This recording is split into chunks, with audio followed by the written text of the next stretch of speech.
ECL ने किया वित्त वर्ष 2024-25 में रिकॉर्ड तोड़ कोयले का उत्पादन। जी हां, आप लोग सही सुन रहे हैं। ईस्टर्न कोलफील्ड लिमिटेड ईसीएल वित्त वर्ष 2024-25 में रिकॉर्ड तोड़ कोयले का उत्पादन किया है। इसकी जानकारी आज ईसीएल के मैनेजिंग डायरेक्टर सतीश झा ने प्रेस वार्ता कर दिया।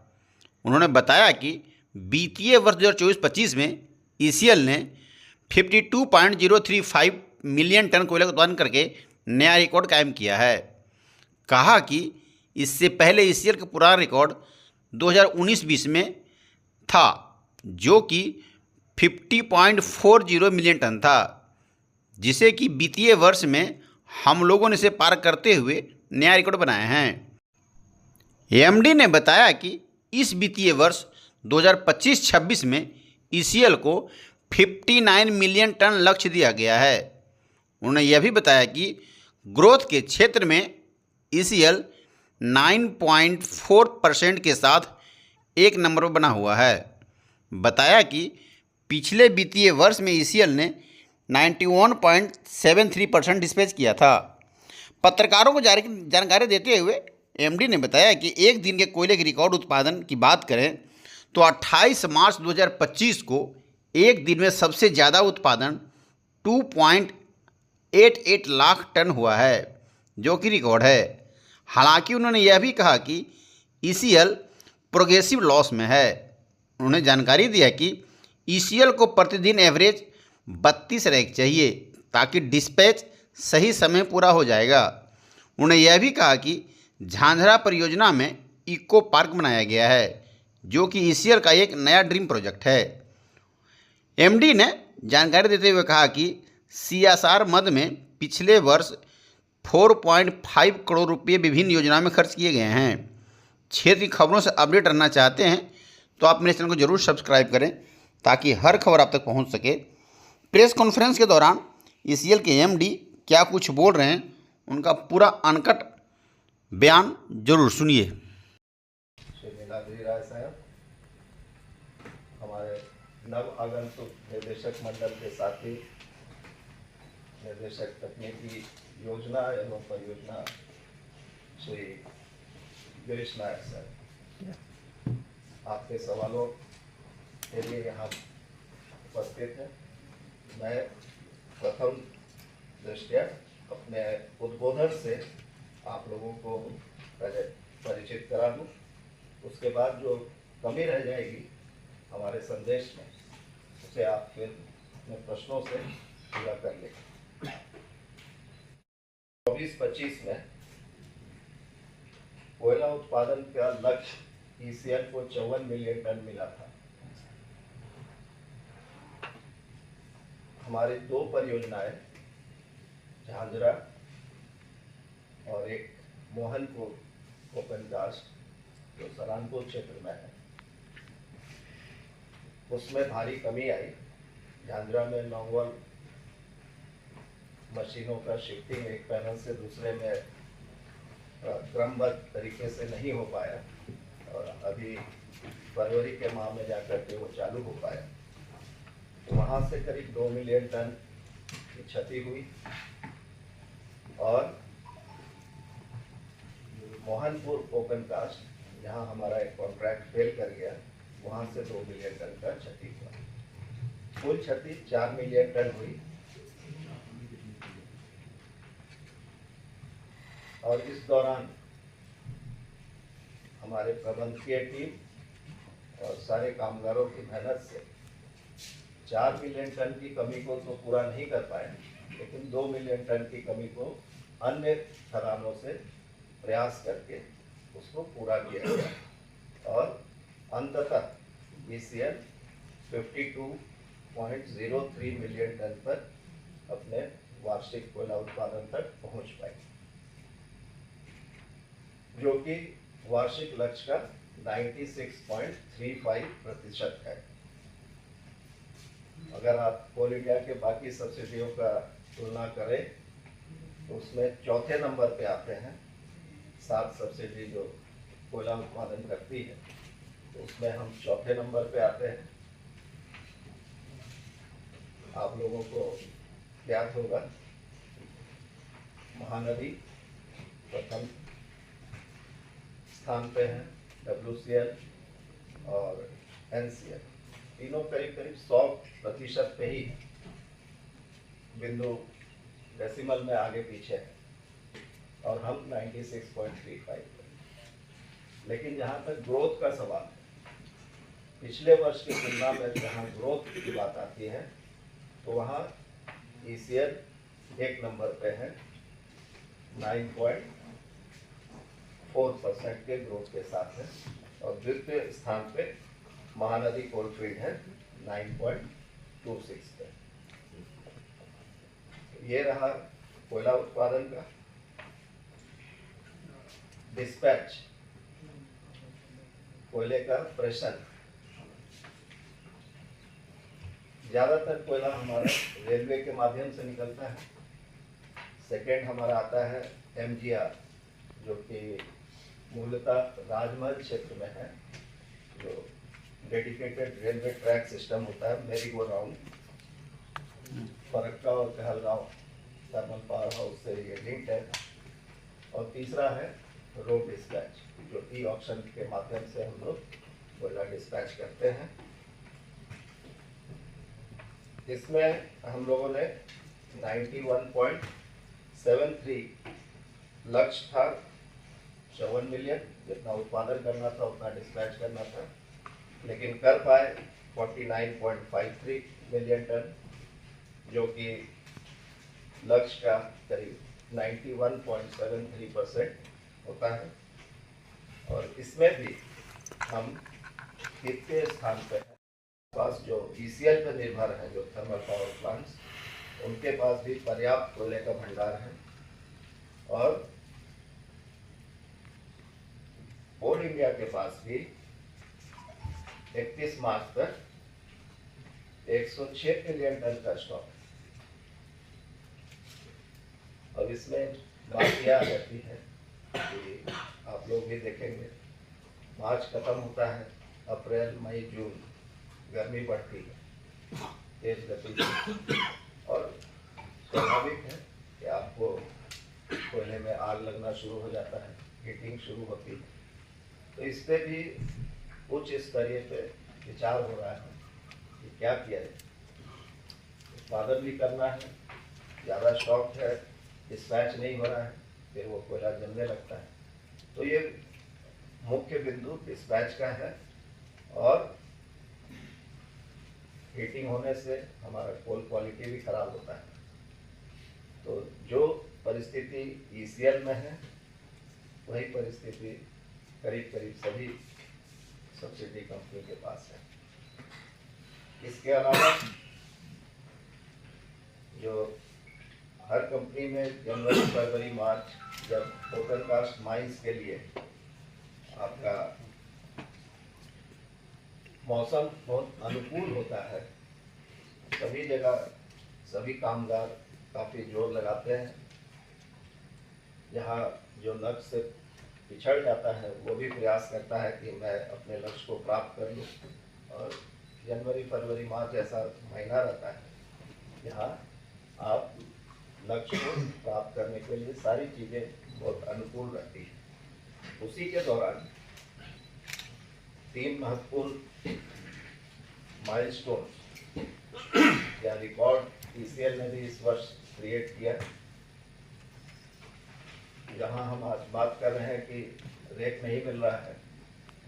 31 मार्च को रेलवे के मदद से 68 रेक का डिस्पैच हुआ, और पूरे कोल इंडिया का ले लें तो 499 रेक का डिस्पैच हुआ, जबकि एवरेज जो है वो 300 ही पहुंचने में बहुत दिक्कत होती है पूरे कोल इंडिया में। हमें ECL को इस वर्ष ऑन एन एवरेज औसतन 32 रैक की उपलब्धता चाहिए डेली। अगर 32 रैक हमको मिलते रहा तो हम बहुत अच्छे से अपना उत्पादित कोयला और स्टॉक में इकट्ठा किया हुआ कोयला डिस्पैच कर पाएंगे। इसी दौरान 6 मार्च यानी 2025 को 7 लाख 7.08 लाख क्यूबिक मीटर का रिकॉर्ड ओबीआर का उत्पादन हुआ। और इससे 3-4 दिन पहले तक या 10 दिन पहले तक भी यह क्रमशः 7 लाख को पहले बार टच किया, फिर 7,03,000, 7,04,000, 5,000 करते हुए जो हाईएस्ट दौरान गया वो 7,08 लाख क्यूबिक मीटर रहा, जो उच्चतम रहा कभी भी जब से कंपनी बनी। और उसके बाद क्या होता है कि ज़्यादातर मशीनें फिर धीरे धीरे कोयले में लगा लेते हैं लक्ष्य को प्राप्ति करने के लिए, एक बार एक्सपोजर हो जाता है। 28 मार्च 2025 को उच्चतम एक दिन का कोयला उत्पादन 2.88 लाख टन का रहा, जो पिछले वर्ष 31 मार्च को 2.80 लाख टन रहा। तो इस कहने का तात्पर्य यह है कि जो हमारे जो कामगार हैं, हमारे जो पर्यवेक्षकगण हैं और हमारा जो प्रबंधकीय वर्ग है, जब सभी का सम्मिलित और आसपास के हमारे जितने भी हितग्राही हैं उनका पुरजोर रहता है तो लक्ष्य कई गुना ज़्यादा होने पर भी प्राप्त किया जा सकता है। इसी दौरान मार्च 2025 में दिल्ली में आयोजित एक शानदार समारोह में ईसीएल को भारतीय चेंबर ऑफ कॉमर्स द्वारा कॉरपोरेट गवर्नेंस में प्रथम पुरस्कार से भी सम्मानित किया गया। यह पुरस्कार ईसीएल में सुशासन की भावना की पुष्टि करता है। जो हमारे बोर्ड ऑफ डायरेक्टर्स हैं और उनके कार्यकलापों को आप किस तरह से रिकॉर्ड करते हैं, क्या निर्णय लिए जाते हैं, उसके आधार पर यह पुरस्कार दिया जाता है। ईसीएल ने अपने परिचालन क्षेत्र में और उसके आसपास प्रदूषण को नियंत्रित करने और पारिस्थितिक संतुलन को बढ़ावा देने के उद्देश्य से कई अन्य महत्वपूर्ण प्रदूषण शमन उपाय किए हैं। झांझरा परियोजना में 13 हेक्टेयर में फैले इको टूरिज्म पार्क का विकास करीब कार्य पूरा हो चुका है।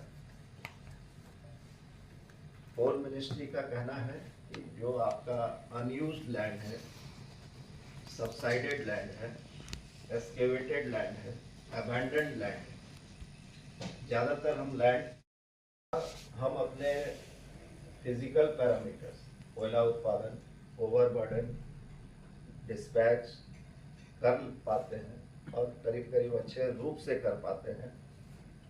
वहीं हमारा इस कंपनी का फाइनेंशियल हेल्थ अच्छा नहीं।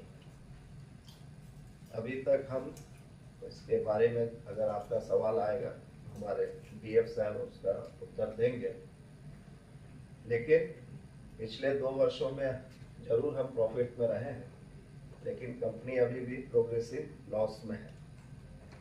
और जैसा आपको मालूम होगा कि सीएसआर का जो बजट आता है वो पिछले 3 वर्षों का औसतन प्रॉफिट के आधार पे 2 रुपये निर्धारित होता है। उसके अनुमान में पिछले वर्ष हमारा जो हमको स्टैट्यूटरी खर्च करना था सीएसआर में वह 17 लाख ही था। हम लोग कितना किया, 3 करोड़ से ऊपर 4.5 करोड़ किया गया सीएसआर में। करीब करीब हम लोगों ने फिर भी 4.5 करोड़ खर्च किया है, क्योंकि कई प्रस्ताव ऐसे आते हैं आसपास के हमारे जनप्रतिनिधियों के कारण, उनका ईसीएल से उम्मीद रहती है, अपेक्षाएं रहती है, उसको पूर्ण करना रहता है और जरूरी भी है। और सीएसआर के माध्यम से एक चीज होता है, जरूर है कि कंपनी और जिसको जरूरत है एक डायरेक्ट इंटरफेस बनता है और कुछ चीज़ें जल्दी बन जाती है। और वही अगर आप दूसरे माध्यम से आते हैं, दूसरा माध्यम क्या हुआ कि हम बिजनेस कर रहे हैं, हम टैक्स देते हैं, टैक्स सेंट्रल को भी जाता है, स्टेट गवर्नमेंट को भी जाता है, और उसके द्वारा आपके डेवलपमेंट एक्टिविटीज़ होंगे जो आप वहाँ पर मांग कर सकते हैं। तो CSR एक डायरेक्ट कांटेक्ट बनाता है आम नागरिकों के, जो आसपास के हमारे कार्य क्षेत्र के आसपास जो लोग वास करते हैं उनके साथ। तो हम लोग भी चाहते हैं कि उनकी ज़रूरतों को, उनकी उम्मीदों को आपके जनप्रतिनिधि और माननीय जिला प्रशासन के द्वारा अगर अनुमोदित या प्रस्तावित कोई प्रपोजल्स आते हैं तो उसे हम लोग जरूर आगे लेके जाएंगे। स्वास्थ्य सेवा के क्षेत्र में ECL मोबाइल मेडिकल वैन भी संचालित करता है, जो ग्रामीणों के घर के दरवाजे तक सीधे मुफ्त प्राथमिक चिकित्सा उसके द्वारा जब आप कर रहे हैं तो ये देखने में आ रहा है कि विवाद की संख्या काफ़ी कम हो गई टेंडर प्रोसेस में, प्रोक्योरमेंट में। तो जेम में जो हम खरीद करते हैं 350 करोड़ का लक्ष्य दिया गया था पिछले वर्ष, उसके मुकाबले हमने 510 करोड़ तक का जेम से ही खरीद की है। और यहाँ पर यह भी मॉनिटर होता है कि आप MSME से कितना ले रहे हैं। कम से कम आपका 25% खरीदी MSME सेक्टर से होना चाहिए। विमेन एंटरप्राइजेस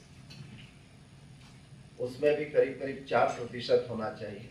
जो संस्थाएं महिलाओं के नाम पर है या महिलाओं द्वारा बनाया गया है, ऐसे अगर संस्थाएं हैं तो उनको प्रोत्साहित करने के लिए सरकार ने नियम बनाया है कि आप उनसे खरीद करें।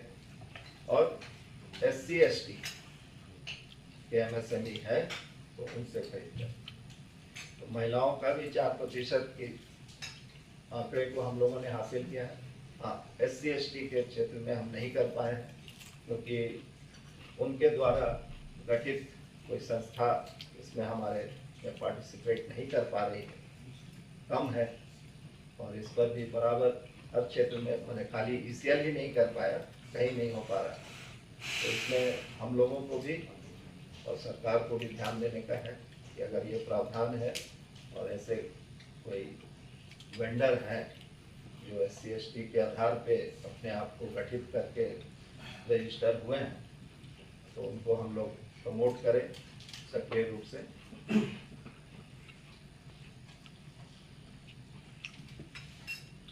सुरक्षा प्राथमिकताओं के अनुरूप सुरक्षा और बचाव वस्तुओं की खरीद इस वर्ष 52 करोड़ तक की गई है, जो कि 39 करोड़ का लक्ष्य से काफ़ी अधिक है। करीब करीब 13 करोड़ ज़्यादा किया गया है। मेक इन इंडिया पहल को सक्रिय रूप से बढ़ावा देते हुए मल्टी यूटिलिटी व्हीकल्स